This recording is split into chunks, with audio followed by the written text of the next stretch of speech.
respeito de quais são as profecias que faltam se cumprir antes do período tribulacional. Veja, a rigor, não falta mais não tem, aliás, vamos explicar melhor aqui. Existem várias profecias para se cumprir, né? Mas não existe nenhuma profecia que precise se cumprir para Jesus voltar. Por quê? Nós temos enfatizado aqui, batido na tecla, que o arrebatamento da igreja, que é um livramento do período tribulacional, o arrebatamento da igreja ele é iminente. E a iminência, nós já temos dito aqui também que ela tem pelo menos 3 características. Quais são as 3 características da iminência? Primeiro, a certeza de que o arrebatamento pode acontecer a qualquer momento. Segundo, paradoxalmente, a incerteza do momento exato do arrebatamento, né? Ou seja, se nós temos a certeza de que o arrebatamento pode acontecer a qualquer momento, por outro lado, nós temos a incerteza do momento exato, porque Jesus falou, daquele dia e hora ninguém sabe. E em terceiro lugar, a ausência de sinais. Veja, há muitos sinais escatológicos, há muitos sinais de maneira geral, nós até cantamos, né? Tudo nos mostra que Cristo já volta, breve Jesus voltará. Claro que há sinais escatológicos, mas a iminência, ela, é claro, ela não pode ter sinais, porque não é iminência, senão não é iminência. A iminência significa, olha, Jesus pode chegar a qualquer momento, como foi nos dias de Noé, os homens comiam, bebiam, casavam e davam-se em casamento. Claro, Noé avisou, Noé era o pregoeiro da justiça, assim como a igreja hoje está avisando, Jesus voltará, Jesus pode voltar ainda hoje, Jesus pode voltar agora, esteja pronto, qualquer que tenha essa esperança, purifica-se a si mesmo. Por quê? Porque nós não sabemos o momento. Jesus falou, daquele dia e hora ninguém sabe. Vigiai, pois, se o pai de família soubesse que vigília da noite viria o ladrão, vigiaria e não deixaria o ladrão minar a sua casa. Então veja que o arrebatamento da igreja ele é iminente. Ele pode acontecer a qualquer momento, sem qualquer sinal. Há pessoas que estão esperando sinais. Ah, não, Jesus só vai voltar quando o templo for construído. Enquanto o templo não estiver lá em Jerusalém, Jesus não pode voltar, porque o anticristo ele vai ter que ali fazer um pacto com muitos e tal, e por uma semana, ou seja, 7 anos, e na metade da semana ele vai quebrar esse pacto, ele vai romper esse acordo, e ele vai, então, profanar o templo, isso é o abominável da desolação, que Jesus mencionou, citando a profecia de Daniel. Então, as pessoas ficam encontrando profecias e querendo que haja o cumprimento de alguma profecia que diga, ó, agora sim, olha lá, Israel está cercado. Israel está cercado. Veja, nós já tivemos ao longo do tempo, só falando do século passado. O que nós tivemos no século passado? Além das pestes, né, que aconteceram, né, aquela gripe espanhola, né, que foi algo terrível também. Agora, recentemente, tivemos também a Covid-19. Mas falando em guerras, tivemos a Primeira Guerra Mundial entre 1914 e 1918. Tivemos a Segunda Guerra Mundial entre 1939 e 1945. Tivemos a criação do Estado de Israel em 1948. Tivemos a Guerra da Independência de Israel em 48. A Guerra dos 6 Dias em 67. A Guerra do Yom Kippur em 73. Tivemos a Guerra Fria entre Estados Unidos e ex-União Soviética, né? Tivemos a formação do bloco ali europeu, daquelas nações. Então, tudo isso que ia acontecendo, as pessoas iam tentando prever e estabelecer, e autores que já foram mais além e estabeleceram datas. Teve um teólogo americano chamado Edgar Whisenant, era um engenheiro, né, inclusive, que ele escreveu um livro, 1988, né? E ele deu esse título dizendo que Jesus ia voltar em 1988. Aí ele fez uns cálculos mirabolantes, Jesus não veio, ele vendeu 4 milhões de livros, e as pessoas tudo acreditando. Aí, como Jesus não veio, o que ele fez? Ele alegou que ele errou os cálculos, lançou mais um livro chamado 1989, dizendo que os cálculos que ele fez para 88, na verdade, era para 89, vendeu mais alguns milhões de livros, ficou milionário, né? Então, isso é para dar, e Jesus não veio, só para dar uma demonstração de como as pessoas, elas se deixam levar pela escatologia especulativa.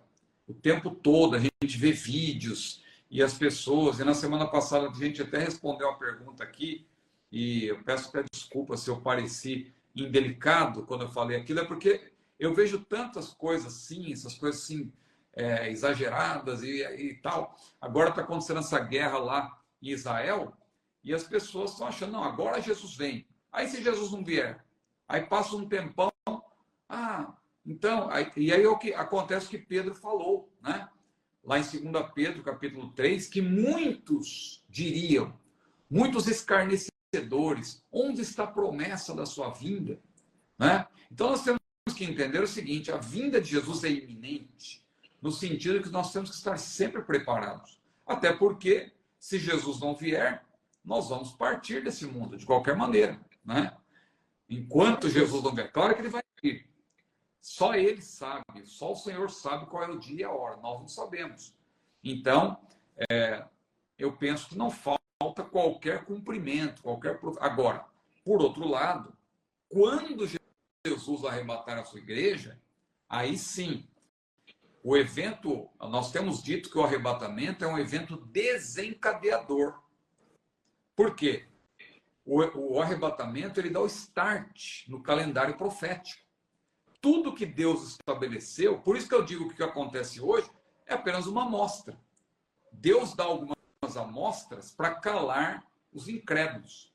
Porque aqui, com todo respeito aos nossos irmãos aliancistas, os nossos irmãos aí amilenistas, eles zombavam e tal, da nossa posição, e diziam, não, Deus não tem mais nada com Israel, Israel já foi. Até hoje eles estão dizendo isso.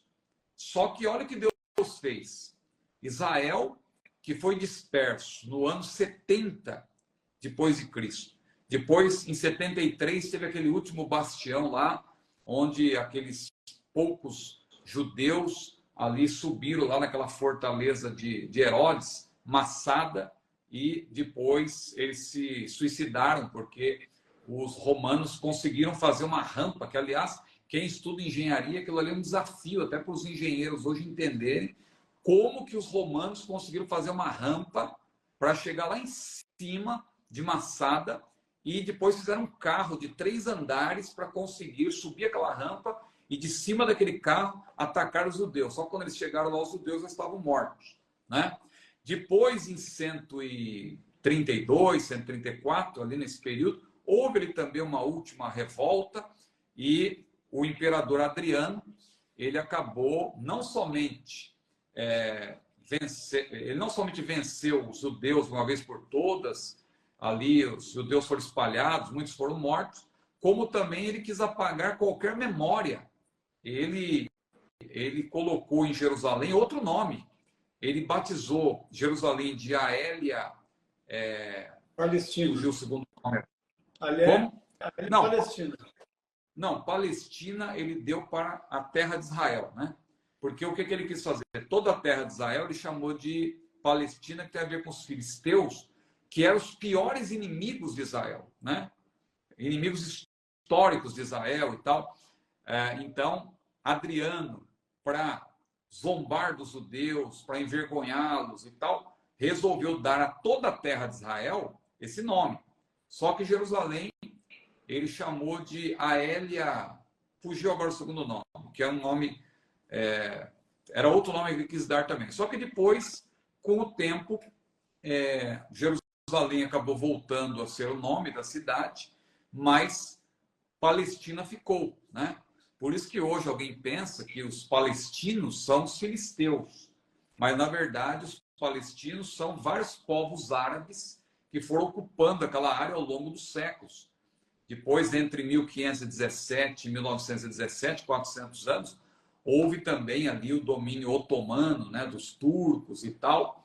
E só depois, a partir de 1918, que a Palestina ficou sob o mandato britânico, né? Aí que começou aqueles esforços para a criação de um Estado judeu e um Estado árabe dentro da terra de Israel.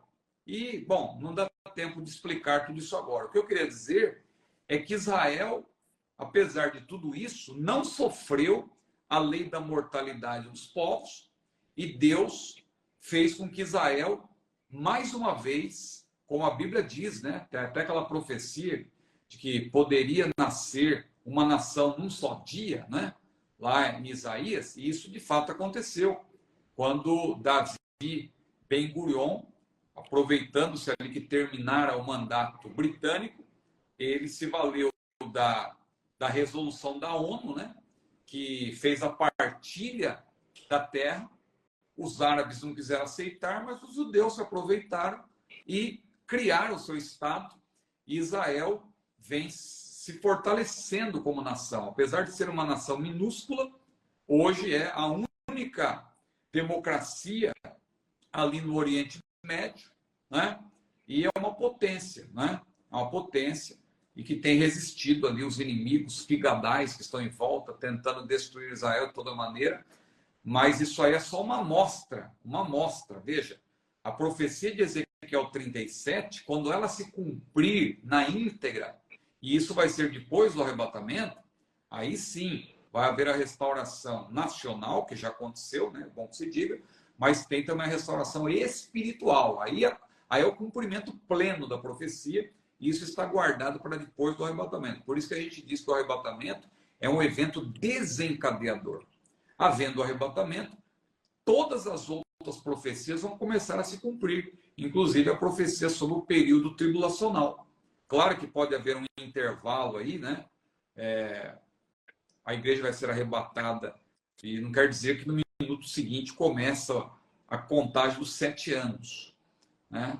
Porque o que marca de fato o início desses 7 anos é a assinatura do acordo lá, quando o anticristo ele se reunir com as nações, porque aí vai ser contada, de acordo com a profecia de Daniel 9, 24 a 27, aí vai ser contada a última semana que ficou suspensa, que é justamente 7 anos do período tribulacional.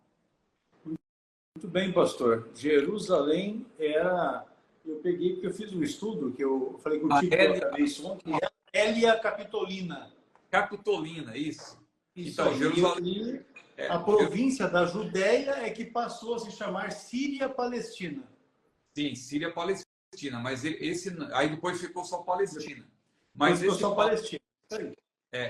Esse Palestina, ele deu esse nome justamente para desfazer dos judeus, né? Com certeza. Desfazer dos judeus. É para afrontar mesmo. Não era para outra coisa, mesmo. Para afrontar mesmo.